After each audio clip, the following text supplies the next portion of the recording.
아버지 하나님, 이 시간 지혜와 계시의 영을 우리에게 주시사 하나님을 더 깊이 아는 놀라운 시간 될 수 있도록 도와주시고, 우리의 마음의 눈을 밝히사 하나님께서 우리에게 약속하신 소망이 얼마나 풍성한지를 깨닫게 하여 주시고, 성도들 안에서 예수 그리스도로 인하여 약속된 기업이 얼마나 큰 영광인지를 깨닫게 하여 주시고, 무엇보다 이 모든 것들 거머쥘 수 있도록 늘 우리를 도우시고 우리와 동행하시고 우리와 함께 하시는 성령 하나님의 감화 감동 역사 주관하여 주심이 얼마나 크신지를 깨닫고 소망하는 시간 될 수 있도록 도와주시옵소서. 모든 것 주님께 의탁합니다. 우리 구주 되시는 예수님의 이름으로 간절히 기도합니다. 아멘. 아멘. 하나님의 말씀을 받는 시간입니다. 이 시간 자리에서 일어나셔서 하나님의 말씀을 받으시기 바랍니다.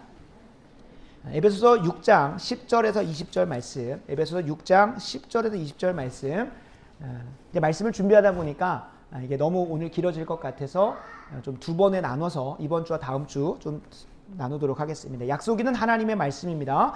끝으로 너희가 주 안에서와 그 힘의 능력으로 강건하여지고 마귀의 간계를 능히 대적하기 위하여 하나님의 전신갑주를 입으라. 우리의 씨름은 혈과 육을 상대하는 것이 아니요 통치자들과 권세들과 이 어둠의 세상 주권자들과 하늘에 있는 악의 영들을 상대함이라. 그러므로 하나님의 전신갑주를 취하라. 이는 악한 날에 너희가 능히 대적하고 모든 일을 행한 후에 서기 위함이라. 그런즉 서서 진리를 너희 허리띠를 띠고 의의 호심경을 붙이고 평안의 복음이 준비한 것으로 신을 신고 모든 것 위에 믿음의 방패를 가지고 이로써 능히 악한 자의 모든 불화살을 소멸하고 구원의 투구와 성령의 검 곧 하나님의 말씀을 가지라. 모든 기도와 간구를 하되 항상 성령 안에서 기도하고 이를 위하여 깨어 구하기를 항상 힘쓰며 여러 성도를 위하여 구하라. 또 나를 위하여 구할 것은 내게 말씀을 주사 나로 입을 열어 복음의 비밀을 담대히 알리게 하옵소서 할 것이니 이 일을 위하여 내가 쇠사슬의 메인 사신이 된 것은 나로 이 일에 당연히 할 말을 담대히 하게 하려 하심이라. 아멘. 아멘. 네, 자리에 앉으시겠습니다. 오늘 에베소서 강의 17번째 시리즈 우리들의 싸움은 혈과 육이 아니요 라는 제목으로 하나님 말씀 증거하도록 하겠습니다. 그리스도인은 세상 속에서 조금 더 나은 사람이 아니라 전혀 다른 삶을 사는 존재들입니다. 다시 한번 말씀드립니다. 그리스도인은 세상 속에서 조금 더 나은 사람이 아니라 전혀 다른 삶을 사는 존재들입니다. 윤리적으로나 도덕적으로 세상이 제시하는 기준에서 조금 더 고양되고 지혜롭고 추앙받고 존경받는 정도를 목적 삼지 않는다는 것입니다. 우리가 너무나 잘 알고 있는 요한복음 7장 7절 말씀처럼 세상이 너희를 미워할 것이라고 분명히 이야기합니다. 요한복음 15장 8절도 세상이 너희를 미워할 것이라고 주님께서 말씀하십니다. 그리스도인의 머리가 되시는 예수님이 세상의 미움을 당하시니 그의 몸된 교회와 그리스도인들도 기본적으로 세상의 미움을 받게 된다고 합니다. 더불어 세상 속에서 존재하는 것만으로도 그 어둠에 있는 자들을 책망하다 보니 그들과 동화되거나 그들의 삶에 적응하며 살 수 있는 존재도 아닙니다. 에베소서 5장 11절은 이렇게 얘기합니다. 너희는 열매 없는 어둠의 일에 참여하지 말고 도리어 책망하라. 가는 곳마다 존재만으로도 그들을 어둠 가운데 있다 책망하기 때문에 그들에게 속하여 적응하거나 동화되는 삶을 살 수 없다는 것입니다. 그래서 그리스도인이 세상의 기준에서 조금 더 나은 사람이 아니기 때문에 결코 그들에 속하여 동화되거나 적응할 수도 없고 더 나아가서는 칭송이나 존경을 받을 수 있는 것도 우리가 기대해서는 안 됩니다. 왜냐하면 그리스도인은 세상에서 조금 더 나은 사람으로 살아가는 것이 아니라 전혀 다른 삶을 살도록 부름받았기 때문에 그렇습니다.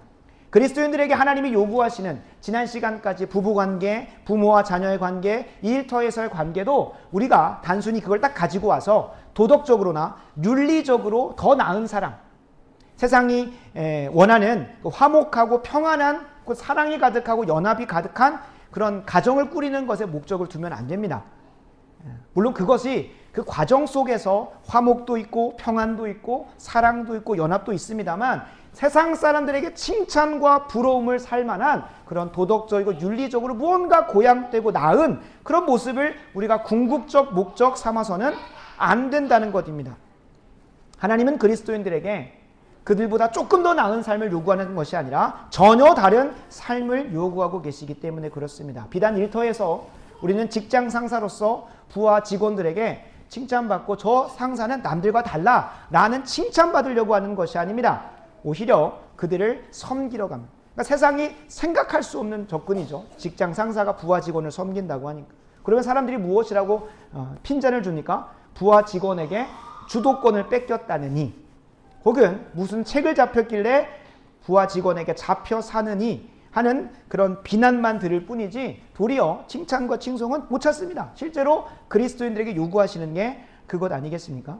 이는 일터에서만이 아닙니다. 부모와 자녀의 관계, 부부 관계, 더 나아가 세상의 모든 관계 속에서도 세상과 전혀 다른 기준으로 삶을 살아가게 됩니다. 그래서 사도 바울은 이것을 미련한 삶이라고까지 이야기합니다.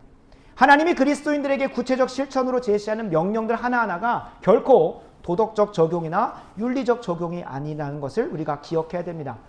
세상적 기준에서 그것들을 이해하면 그 수준 안에서만 머물게 됩니다. 도리어 하나님이 우리를 부르시고 창조하시고 구원하신 목적대로 그것들을 해석해야 됩니다. 하나님이 우리를 이 땅에 부르시고 창조하시고 그 관계 가운데 이끄신 이유가 무엇입니까? 바로 하나님의 뜻이 이 땅에 이루어지도록, 하나님의 나라가 이 땅에 임할 수 있도록, 하나님의 이름이 거룩히 여김 받을 수 있도록, 에베소서의 표현을 따르면 하나님의 은혜의 영광을 찬송하게 할 수 있도록, 하나님의 성품과 영광이 이 땅 만물 위에 충만할 수 있도록 하는 것을 목적 삼는 그 순종과 행동이 나와야 하는 것입니다.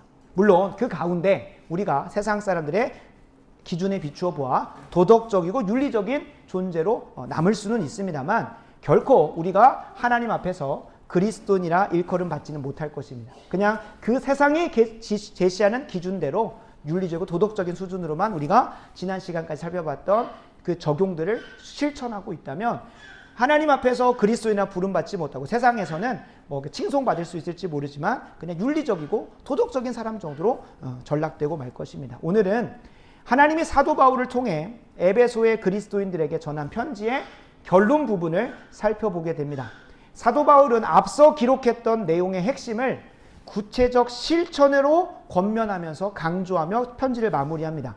삼위일체 하나님이 우리에게 총체적인 구원을 베푸시어 궁극적으로 이루고자 하시는 참된 그리스도의 삶이 무엇인지를 요약 정리하고 있습니다. 가깝게는 부부관계나 부모와 자녀와의 관계, 일터의 관계를 임하기 위한 준비 과정을 좀 정리하는 것이기도 하지만 에베소서 전체에서 우리에게 이야기하는 그리스도인답게 살아가는 최종적 권면이기도 합니다. 함께 본문을 살펴보면서 오늘 두 가지를 정리하려고 합니다. 첫 번째는 그리스도인의 삶이 세상하고 전혀 다른 것 없어 보이는데도 세상과 어떤 면에서 전혀 다른 삶인지를 구분하고자 합니다. 좀 더 나은 삶이 아니라 전혀 다른 삶으로 어떻게 살아가야 되는지를 분별할 것이고, 이걸 준비하다가 이제 두 번째는 다음 주에 좀 나누게 될 텐데, 두 번째는 그 전혀 다른 삶을 살기 위해서 하나님이 예비해 놓으신 풍성한 보물들을 우리가 좀 발견하고 또 소망하게 하는 시간으로 나아가려고 합니다. 오늘은 그 첫 번째 부분만 나누고 말씀을 가름하려고 합니다. 본문은 그리스도인들이 구원받아 마주한 삶의 현장에서 어떻게 임해야 되는지 첫 번째로 최종적으로 점검시켜주는 시간을 갖고 있습니다. 더불어 더 많은 부분은 준비사항들을 나열하고 있는데 이 준비사항들은 다음 주에 나누도록 하겠습니다.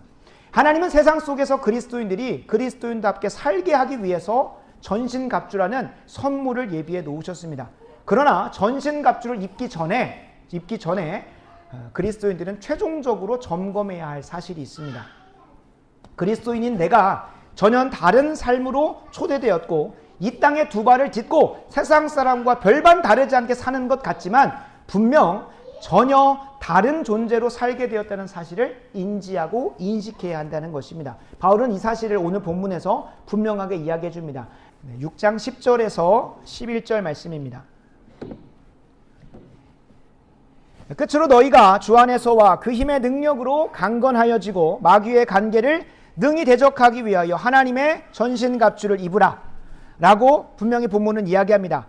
마귀의 관계를 능히 대적하기 위하여 하나님의 전신갑주를 입으라고 얘기하는 거예요. 그러니까 하나님의 전신갑주를 우리가 생각할 때에 이전과 전혀 똑같은 기준으로 살려고 하는 데 있어서 마치 아이언맨의 슈트를 입는 것처럼 우리가 우리의 삶의 문제를 더 잘 해결하기 위해서 하나님께서 이걸 입혀주시는구나 하면 너무나 착각이라는 거예요. 그러니까 하나님의 전신갑주를 입기 전에 우리가 최종적으로 점검하고 우리가 분명히 인식하고 인지해야 된다는 사실은 우리가 전신갑주를 입는 이유, 하나님이 전신갑주를 선물로 주시는 이유, 그것은 마귀의 관계를 능히 대적하기 위한 자리로 초대받았다는 사실을 우리가 인지해야 된다는 것입니다.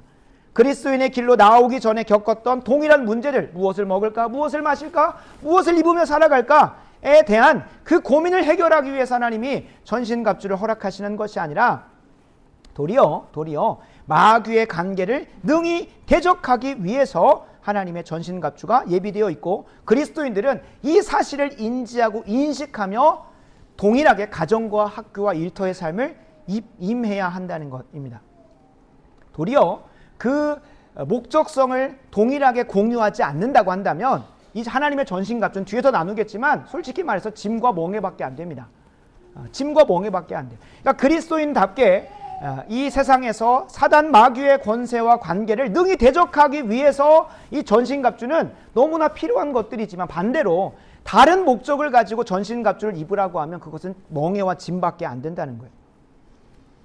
하나님이 우리에게 친히 예비하신 전신갑주는 사단 마귀의 세력과 힘써 싸우려고 하는 자들에게만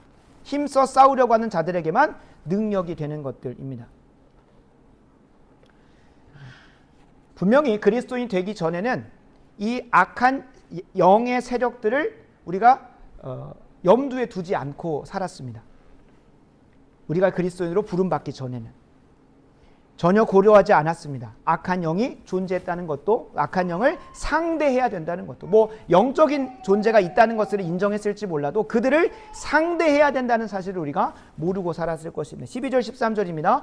우리의 싸움은, 우리의 씨름은 혈과 육을 상대하는 것이 아니요 통치자들과 권세들과 이 세상의 어둠 주관자들과 하늘에 있는 악의 영들을 상대함이라. 그러므로 하나님의 전신갑주를 취하라. 이는 악한 날에 너희가 능히 대적하고 모든 일을 행한 후에 서기 위함이라고 합니다. 12절 13절은 하나님이 그리스도인들의 전혀 다른 세상에서의 능력 있는 삶을 위해 전신갑주를 준비했다고 그 구체적인 이유를 상술합니다. 단순히 사단 마귀의 관계라는 표현으로 10절 11절엔 축약되어 있었다면 더 구체적인 세력들로 등장합니다. 통치자들, 권세들, 이 어둠의 세상 주관자들, 그리고 하늘에 있는 악의 영들을 상대하고 능히 대적하는 것을 준비하기 위해서 전신갑주를 하나님께서 예비했다고 분명히 말해요. 그러면 바울은 무엇을 전제하고 이야기하는 겁니까? 그러니까 지금까지 살펴봤던 부부간의 관계, 자녀의 관계, 그다음 일터에서의 관계를 단순히 세상 사람들이 얘기하는 것처럼 조금 더 나은 세상으로 만들기 위한 정도로 바라보면 안 되고, 그 이면에 무엇이 있는다는 걸 우리가 분명히 인지해야 됩니까? 악한 영의 권세들을 싸우기 위해서 이렇게 순종한다는 것을 기억해야 된다는 거예요. 그냥 우리의 씨름이, 우리의 싸움이, 우리의 삶이 이 땅에는 혈과 육신적인 삶만 있다면 굳이 그렇게 안 살아도 될 겁니다. 그냥 조금 더 나은 사람, 조금 더 사람들에게 칭찬과 인정을 받는 사람으로 살기 위해서 그렇게 사는 실천적 적용으로 가져가도 되는데, 사도 바울은 그것을 마무리하는 이 시점에, 에베소서 전체를 마무리하는 이 시점에 분명히 이것을 전제하고 이야기합니다. 우리가 존재하는 이유, 그리스도인들이 전신갑주가 예비되어진 것들을 입게 되는 이유는 무엇이냐면 악한 영의 권세들을 능히 싸우고 대적하기 위한 것이라고 분명히 이야기하고 있습니다. 그리스도인에 대한 바울의 최종 권면은 그리스도인의 전혀 다른 삶을 전제하고 이것들을 권면하고 있다는 겁니다. 우리가 세상 사람들이 시기할 만큼 화목한 가정을 만들기 위해서 에베소서 5장 22절 33절 말씀을 적용하는 것도 아니고, 세상 사람들이 부러워할 만큼 너도 나도 입사하려고 하는 회사를 만들기 위해서 상전과 종의 관계를 적용하는 것도 아닙니다.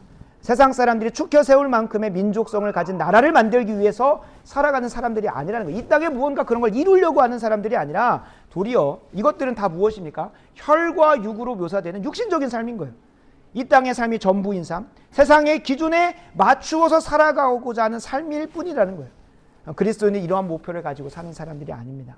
오히려 분명히 12절은 무엇이라고 얘기합니까? 13절은 우리의 씨름은 혈과 육을 상대하는 것이 아니라 분명히 하늘에 있고 눈에 보이지 않는 그 악한 영의 권세들, 통치자들, 권세들, 이 세상의 어둠의 주관자들로 묘사되어지는, 이건 단순히 진짜 우리의 정치 위정자들이나 뭐 왕이나 그런 기득권 세력을 말하는 것이 아니라 그 악한 영의 권세를 통칭할 때 에베소서에서 자주 표현되는 표현입니다. 그러니까 하늘에 있는 악의 영들을 상대하는 것이 우리 그리스도인들이 마주한 참된 삶의 방향이고 목적이라는 거예요. 그걸 전제하고 하나님의 전신갑주를 입으라는 거예요. 그러니까 이 본문을 보면서 항상 하나님의 전신갑주를 입으라는 적용은 너무나 많아요. 근데 무엇을 위해서 입어야 된다는지에 대해서 우리가 주목하지 않으니까 그냥 어느 정도로만 받아들이려면 그냥 에베소서 5장 22절부터 나오는 그 실천적 적용들을 제가 조금 더 세상에서 칭찬받고 조금 더 나은 사람, 조금 더 도덕적인 사람, 조금 더 윤리적인 사람 정도로 치부하고 간다는 거예요. 그러나 그것의 궁극적인 목적이 무엇이라고요? 악의 영들, 악한 사단 마귀의 세력들을 퇴치하고 물리치기 위하는 거예요. 그래서 주님께서 우리를 교회로 부르신 이유도 에베소서 1장 23절, 에베소서 4장 10절과 12절 분명히 이야기합니다. 교회는 그의 몸이니 만물 안에서 만물을 충만하게 하시는 이의 충만함이라는 거예요. 그러니까 만물 안에 하나님의 영광과 성품과 뜻을 충만하게 이루기 위해서 교회로 부르셨다는 거예요. 그러니까 그리스도인들은 꼭 그걸 인지해야 된다는 거예요. 내가 잘 먹고 잘 살기 위해서 기독교를 선택하고 하나님께 구원받았다는 것이 아니라 우리의 구원조차도 궁극적 목적이 아니에요. 궁극적 목적이 아니라는 거예요. 수단이라는 수단. 종속적 목적이 종속적. 하나님의 영광과 하나님의 나라가 정복되고 다스려지고 충만하여지기 위한 종속적 목적으로 우리에게 구원을 베푸셨다는 거예요. 이게 경도가 되어지면 그리스도인들이 구원파로 그냥 가버린다. 구원받았으니까 됐어라고 하는 거예요. 결코 그런 게 아니라 궁극적 목적은 하나님의 영광과 뜻이 이 땅 가운데 충만하게 세워지는 거예요. 에베소서 4장 10절도 얘기합니다. 내리셨던 그가 곧 모든 하늘 위에 오르신 자니, 중요합니다. 이는 만물을 충만하게 하려 하십니다. 뭐로 충만하게 하시는 걸까요? 하나님의 영광과 뜻으로 충만하게 하려. 에베소 4장 12절입니다. 이는 성도를 온전하게 하여 봉사 일을 하게 하며 더 나아가 궁극적으로 그리스도의 몸을 세우려 하신다는 거예요. 1차적으로는 이 교회를 세우는 것이겠고, 더 나아가서 우리가 속한 가정과 학교와 일터, 이 나라 가운데 그리스도의 몸을 세워가는 것에 궁극적 목적이 있다는 거예요. 그걸 위해서 우리를 구원하셨다는 거예요. 그걸 위해서 우리에게 하나님의 전신갑주를 입혀주신다는 걸 기억해야 합니다. 그리스도인인 우리가 교회로 모이는 이유, 이 땅에 하나님 나라를 충만하게 하고 정복하고 다스리기 위함이라는 사실을 우리가 분명히 기억해야 됩니다. 왜 그럴까요? 우리가 인지하든 인지하지 못하든 이 땅에는 사단의 권세가 이 마지막 날에, 이 마지막 때에 창궐하여져 있기 때문에 그렇습니다. 그리스도인은 우리에게 가정을 허락하신 이유는 그리스도의 몸이 그 가정 안에 세워지고 경건한 세대를 생육하고 번성하게 하기 위하여 우리에게 가정을 허락하십니다. 내 역신의 행복과 즐거움과 만족은 두 번째 목적이라는 거예요. 종속적 목적이라는 거예요. 이 가정을 통하여 경건한 세대가 생육하고 번성되어지는 것. 그리스도인인 우리가 돈의 논리로 시작되고 운영되는 일터에 속한 이유가 무엇입니까? 집을 마련하고 결혼 자금을 마련하기 위한 것이 아닙니다. 궁극적 목적은 하나님의 뜻대로 그곳을 경작하고 지켜가기 위함이라는 사실이라는 거예요. 하나님의 자녀들이 나타나기 전에는 무엇이기 때문에 그렇습니까? 사단 마귀의 간계와 거짓으로 그곳이 가득 차 있다는 거예요. 사단 마귀가 그곳을 꽉 잡고 통치하고 다스리고 있다는 거예요. 그러니까 하나님의 통치와 다스림이 자녀들을 통하여, 하나님의 자녀들을 통하여 그곳에 임하기 전에는 사단 마귀의 통치와 다스림이 충만하여 있기 때문에 우리를 먼저 부르시고 그곳으로 보내셨다는 거예요. 우리는 그리스도의 남은 고난, 이 교회에게 남겨진 그 고난을 짊어지기 위해 그냥 먼저 부름받은 것일 뿐입니다. 가정과 학교, 일터와 나라, 열방으로 보냄받아서 그곳에서 분명히 그들과 똑같이 아침 8시에 출근하고 오후 6시에 퇴근하고 야근하고 그렇게 삶을 살아가고, 똑같이 가정을 꾸리고 그것을 자녀를 양육하는 똑같은 모습을 살지만 전혀 다른 관점과 안목과 목적을 살게 된다는 거예요. 그러니까 이거를 우리가 놓쳐버리는 순간 내가 왜 이 땅의 삶을 살고 있는지도, 내게 왜 이런 구원 허락하셨는지도, 내가 궁극적으로 목적 삼아야 되는 걸 다 망각하고 살아가 버리게 된다는 거예요. 사단 마귀가 지금 이 시대의 무기로 사용하고 있는 것이 무엇이라고 말씀드렸습니까? 사회 공산주의와 문화 막시즘입니다. 이것을 통해 사단 마귀는 하나님의 통치와 다스림을 가정과 일터, 나라와 열방 가운데 지우려고 이 마지막 때에 발악을 하고 있습니다. 이 시대의 제도와 구조를 사용해서 하나님의 통치와 다스림을 거두려고 하고 사단 마귀의 뜻을 행하게 하는 그 관계를 분별하게 하기 위해서 여러분들에게 거듭 이야기하는 거예요. 아니 사회공산주의, 문화 막시즘 알아서 내게 뭐 도움이 되나? 여러분 이야기하지 않으면, 그것을 계속 여러분들에게 그 주적을 이야기해 주지 않으면 망각하기 쉽다니까요. 이야기하지 않으면 내가 왜 구원받았는지, 내가 어떻게 살아가야 되는지를, 이 시대를 살아가게 하신 하나님의 이유를 우리가 다 잃어버리기 때문에 그렇습니다. 그래서 거듭 반복해서 목사님 맨날 왜 사회공산주의, 문화 막시즘을 얘기하나. 실제로 코끼리를 생각하지 마라 라고 하면 지금 당장 뭐가 생각납니까? 코끼리가 생각나는 것처럼 여러분들에게 거듭 반복해서 주적, 우리가 구원받은 이유, 우리가 그리스도인답게 살아가는 주된 목적을 망각하고 살기 때문에 계속해서 이 강단에서 공산주의, 사회주의, 문화 막시즘, 이 적그리스도 세력들을 분명히 이야기해주는 것입니다. 실제로 요한계시록 13장에 보면 사단 마귀가 미래적으로만이 아니라 역사 속에서 거듭해서 이 사회 공산주의를 활용하여 혹은 정치 위정자들과 종교 지도자들을 통해서 하나님을 대적하고 하나님을 지우고자 하는 역사를 반복했음을 확인할 수 있습니다. 그러니까 정치 위정자들과 종교 지도자들이 이전에는 뭐 예를 들면 초대교회에서는 로마 황제가 정치 위정자죠. 그리고 유대인들, 종교 지도자들, 바리새인과 서기관을 통하여 참된 신앙으로 하나님께 선택받은 자들, 진짜로 선택받은 구원받은 교회를 핍박해 왔습니다. 그냥 단순히 이것이 초대교회만 있었던 게 아니라 중세 때는 어떻게 돼 있습니까? 세상의 황제들과 로마 가톨릭의 교황이 결탁하여서 정치 위정자와 종교 지도자들이 누구를 핍박하고 공격했습니까? 참된 신앙인들을 핍박하고 공격했다는. 조금 더 앞에 가보면 애굽에서 정치 위정자와 종교 지도자들을 통하여 이스라엘 백성들을 핍박하였고, 그 조금만 더 나아가면 바벨론의 느부갓네살 왕을 통하여, 그리고 거짓 선지자들을 통하여 얼마나 참된 신자들을 핍박해 왔다는 것을 계시록 13장이 이야기하고 있고, 지금은 그 사단 마귀가 정치 위정자들, 종교 지도자들을 통해 일하고 있지만 더불어서 사회 공산주의, 문화 막시즘으로 교회를 핍박하고 있다는 거예요. 에베소서 강해를 마무리하는 이 시점에서 결코 잊어서는 안 되는 것이, 우리가 왜 구원받았는가요? 우리를 구원하신 목적은 이 시대 가운데 지금 또아리를 틀고 있는 사단 마귀의 그 도구로 쓰임받고 있는 문화 막시즘을, 사회 공산주의를 이 땅 가운데서 물리치기 위함입니다. 이 땅 가운데서 걷어내기 위함입니다. 우리를 교회로 부르신 이유는 우리를 가정과 학교, 일터, 나라와 열방으로 보내신 이유는 예수님이 분명 십자가에서 최종 승리를 거머쥐셨습니다. 그리고 예수 그리스도께서 머리 되시는 몸된 교회를 통하여 그리스도의 그 남은 고난들이 이 땅 가운데서 감당하게 하신다는, 그것을 감당하는 것을 우리의 방향이 잘 향하여져 가야 됩니다. 이 시대 가운데 우리가 꼭 주적을 분명하게 이야기해야 돼요. 안 그러면 내부 총질만 하고 있어요. 내부 총질. 주적을 분명히 하지 않으니까 교회 안에서 교회 사람들이 서로 비판하고 비난하고 있어요. 이를 위해서 다음 주에 좀 더 구체적으로 나누겠지만, 우리 교회가 전신갑주로 무장되는 시간들을 앞으로 계속 가져갈 예정입니다. 그래서 아마 잘 이것들을 먼저 말씀으로 나누고, 아마 이제 현수막으로 해가지고 이렇게 이병배 목사님 정리해 놓은 것처럼 계속 눈에 보여지게 우리가 계속해서 그걸 인식하게 하려고 하는데, 가장 먼저 우리가 기본적으로 갖춰야 될 것이 무엇이겠습니까? 성령 충만한 예배가 바로 세워져야 됩니다. 그리고 그 말씀대로 살아낼 수 있도록 여기 나온 영성혁명을 이루기 위해 제자훈련이 바로 세워져야 됩니다. 그 말씀대로 살아가는 훈련들이 이어져야 되겠고, 그리고 특별히 그냥 우리 한 명이 바른 제자로 세워지고 끝나는 것이 아니라 우리가 어디 가서 싸우고 이 능력 있게 살아내야 될까를 분별하기 위해서 여기 나온 것처럼 진리전쟁이죠. 진리전쟁.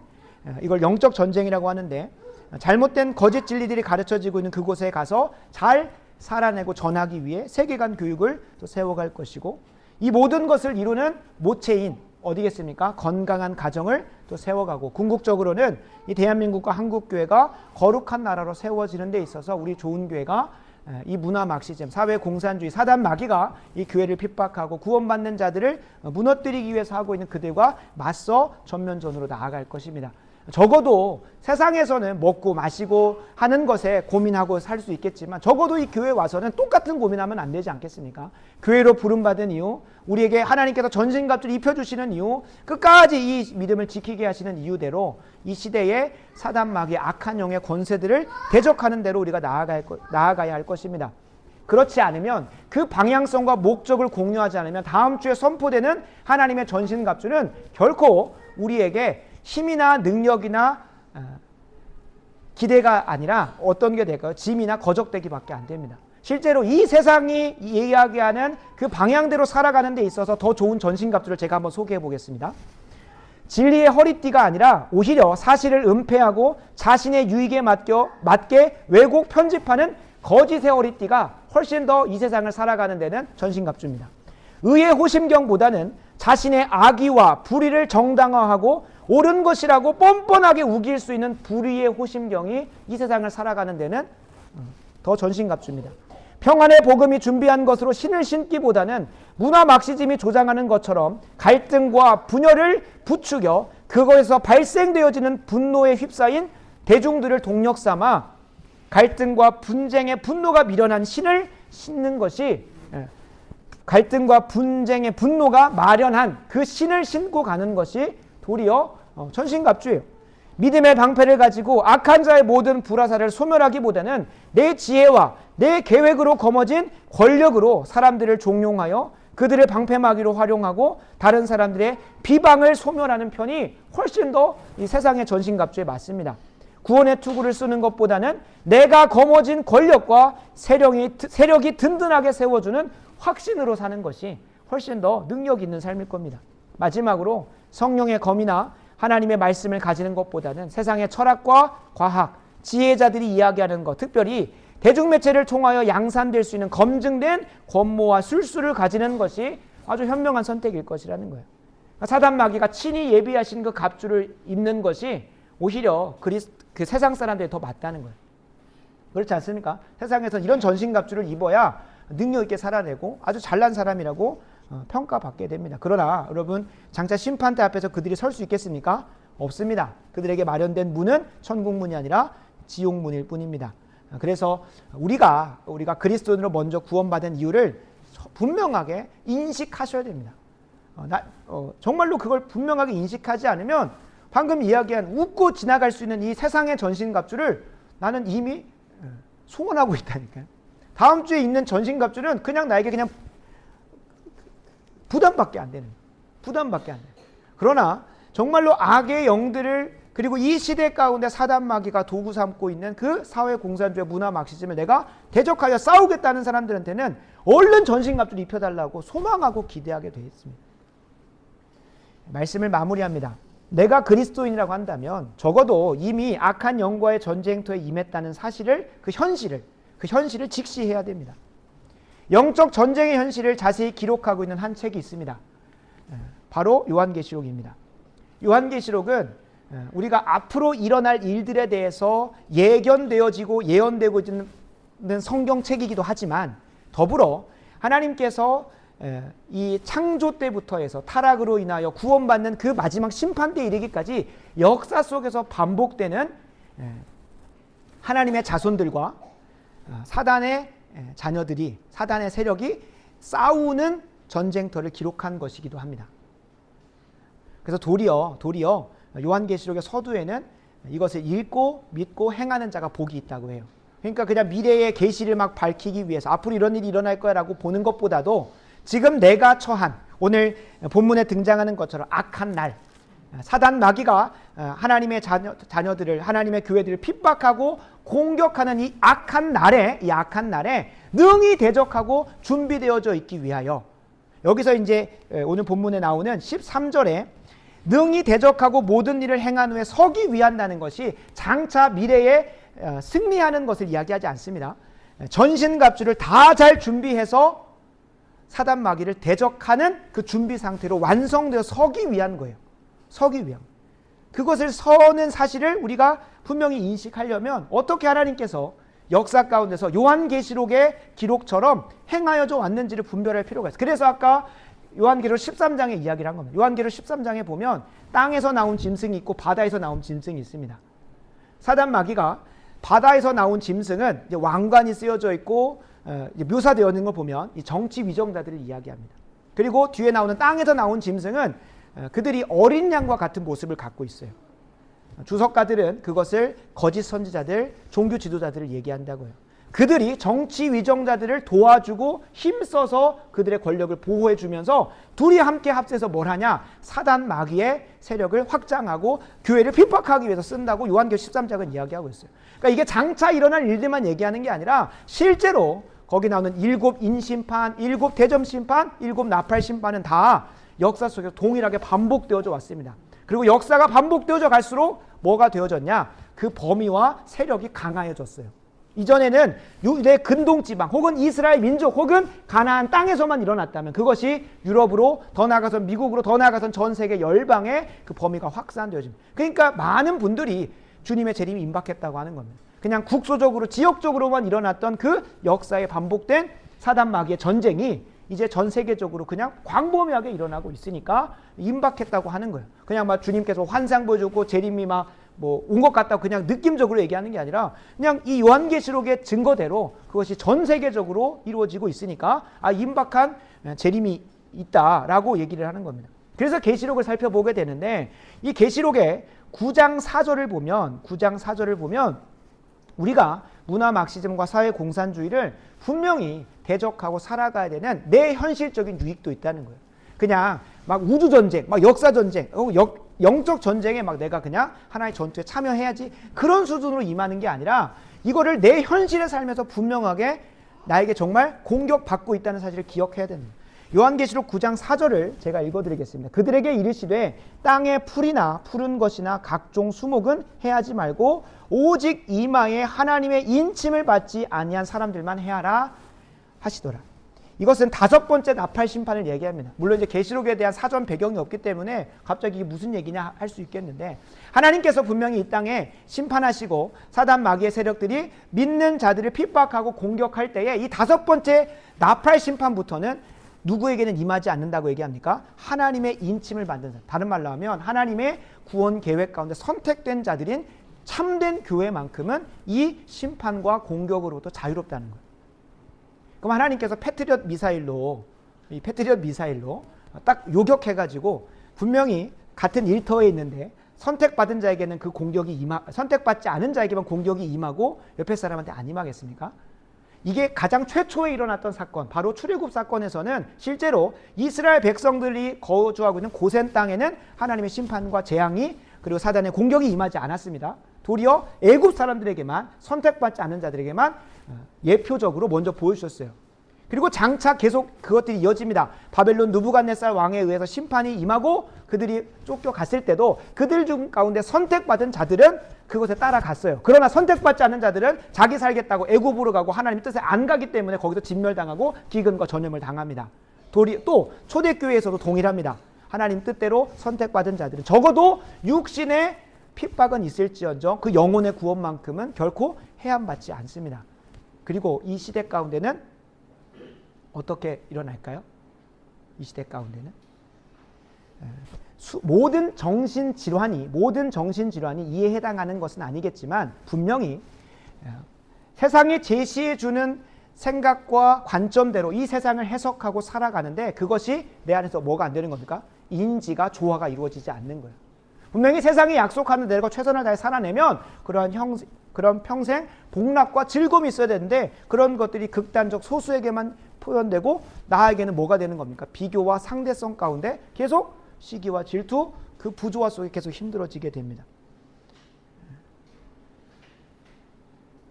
분명히 세상이 약속하고 우리에게 제시하고 있는 길대로 살았는데 그것들이 이루어지지 않고 누구에게만 향하여져 있는 모습을 보면서 그 상대의 비교 안에서 내가 소외되어져 있고 무너져 있는 사실들을 보면서 인지 부조화가 오기 시작을 해요. 그러니까 모든 정신질환이 이해에 해당하는 것은 아니지만 실제로 내가 건강한 신앙 안에서 내 가정의 삶, 내 일터의 삶, 내가 무엇을 먹으며 무엇을 하며 살아가야 될지를 분명하게 방향이 정해져 있는 사람은 이 시대가 제시한 단순히 물질 만능주의와 배금주의만을 얘기하는 게 아닙니다. 이 시대가 어떤 거를 문화 막시즘과 사회 공산주의로 우리에게 심어주고 있습니까? 동성애, 여성 우월주의, 무제한의 복지, 노사 간의 지속적인 갈등, 남녀 세대 간의 지역 갈등을 계속 만들어가면서 그것이 더 좋은 것인 마냥 우리에게 계속 가르쳐 줍니다. 근데 그것이 금세 몇 세기가 지나지 않아서 실패하고 무너질 것을 알면도 불구하고 그것이 달콤하니까 그들에게 계속 가요. 그러나 건강한 신앙 안에 세워져 있는 사람은 이 세상에 제시하는 세계관과 관점 안에서 전혀 다른 삶을 사니까 잠시 잠깐 힘들 수는 있어요. 잠시 잠깐 핍박이 찾아오고 고난이 찾아올 수 있어요. 그러나 분명한 방향성이 정해져 있기 때문에 결코 그들이 문화를 통하여 그들이 세계관을 통하여 계속 우리에게 가르쳐주는 것으로부터 건강하고 자유하게 살 수 있는 거예요. 그러니까 똑같은 삶을 살아간다니까요. 똑같은 이 세상을 살아가는데 전혀 다른 관점과 전혀 다른 현실 인식과 전혀 다른 자기 인식을 가지고 살아가니까 건강하게 살게 되는 거예요. 정말 간단한 예로 우리의 교육 시스템 안에서 만드는 것은 무엇을 추구하게 합니까? 더 좋은 직장, 더 좋은 복지, 더 좋은 삶을 살기 위해 더 좋은 돈을 벌기 위한 사람으로 우리를 계속해서 생각하고 살아가게 만듭니다. 반대로 하나님은 우리에게 이 땅에서 어떤 존재와 목적으로 살아가게 하십니까? 돈이 많이 벌지 않아도 더 많은 좋은 직장과 우리에게 그것들이 주어지지 않더라도 하나님을 예배하고 하나님이 기뻐하시는 거룩한 세대로 세워져 가고, 자녀 양육에 있어서도 무엇입니까? 좋은 대학을 보내고 좋은 직장을 보내는 것을 목적 삼는 이 세상에 비해 우리는 무엇을 목적 삼습니까? 좋은 대학에 가지 못해도 좋은 직장을 거머쥐지 못하더라도 하나님이 기뻐하시는 경건한 세대를 기를 수 있다면, 그러니까 그 방향 안에서 건강한 자녀들이 길러지는 건 아니겠습니까? 결과를 보시기 바랍니다. 이 시대의 문화를 따라서 이 시대가 제시하는 그 인재상을 향해서 가는 사람들은 패망의 길을 걷지만, 우리 이 경건한 세대를 기르고자 하는 이 다음 세대를 세우고자 하는 사람들에게 있어서는 무엇이 예배되어 있습니까? 하나님을 참되게 예배하는 건강한 인성과 인격을 갖춘 자녀들이 양산되어집니다. 그러니까 이 시대에 우리에게 재앙이 임하지 않고 심판이 임하지 않는 것은 그냥 물리적 심판이 아니라 건강한 영혼과 건강한 신앙 위에 서서 우리의 정신 자체가 멀쩡하게 살아갈 수 있다. 그래서 존 프레임이라고 하는 신학자는 성경적 세상 인식, 성경적 자기 인식, 성경적 현실 인식을 가지는 이 시대의 이 전쟁을 가리켜서 진리 전쟁 혹은 영적 전쟁이라는 표현을 씁니다. 영적 전쟁이라는 표현을 써요. 이 시대의 철학이, 이 시대의 세계관들이 계속해서 우리에게 가르쳐주는 것을 따라서 살아갈 것이냐, 아니면 하나님이 우리에게 바라보게 된 현실과 내 자신을 인식하여 살아갈 것인가, 이것이 계속 전쟁이 일어나고 있다는, 그걸 영적 전쟁이라고 표현한다는 거예요. 영적 전쟁이라고 하니까 사단 마귀의 세력에 어떤 실체가 있고, 실체가 있죠. 지금 당장은 눈에 보이지 않더라도 분명히 우리에게 그 인식의 차원으로, 그 관점의 차원으로 우리에게 계속 찾아옵니다. 하나님 앞에 서서 사단 마귀의 공격을 능히 대적하기 위하여 여러분 다음 주에 선포될 하나님의 전신갑주를 입는 것을 소망하고 기대하셨으면 좋겠습니다. 너무 지적인 것만 가르쳐진다고 하는데 실제로 초대교회에서도 그렇고 골로새서와 요한 사도의 그 서신들이 다 뭘 대적하고 있냐면 그 당시에 있었던 철학, 그 당시에 있었던 문화와 세계관들과 대항해서 그리스도인들이 참되게 자신을 인식하고 현실을 어떻게 살아가야지 할 때에 대해서 대적하는 전쟁들을 이야기해 놓고 있습니다. 우리가 그냥 피상적으로만 가져가서 그렇지. 그래서 우리가 그리스도인으로 부름받은 이유, 그 구원의 목적이 하나님의 악한 영들을, 하늘에 있는 악한 영들을 대적하기 위한 것이라고 분명히 인지하시고, 그 안에서 내가 인지하든 인지하지 못하든 그 영적 전투 현장에 들어와 있음을 인식하셔서 세계관으로 무장되셨으면 좋겠습니다. 그렇지 않으면 자연스럽게 문화 막시즘에 이제 우리를 가장 현혹하는 가장 큰 도구가 무제한 복지입니다. 너희의 모든 삶을 책임져 줄 테니까 너희의 모든 권리를 다 줘라. 내가 하나님 자리에 설 수 있도록 내게 모든 권리를 다 줘라.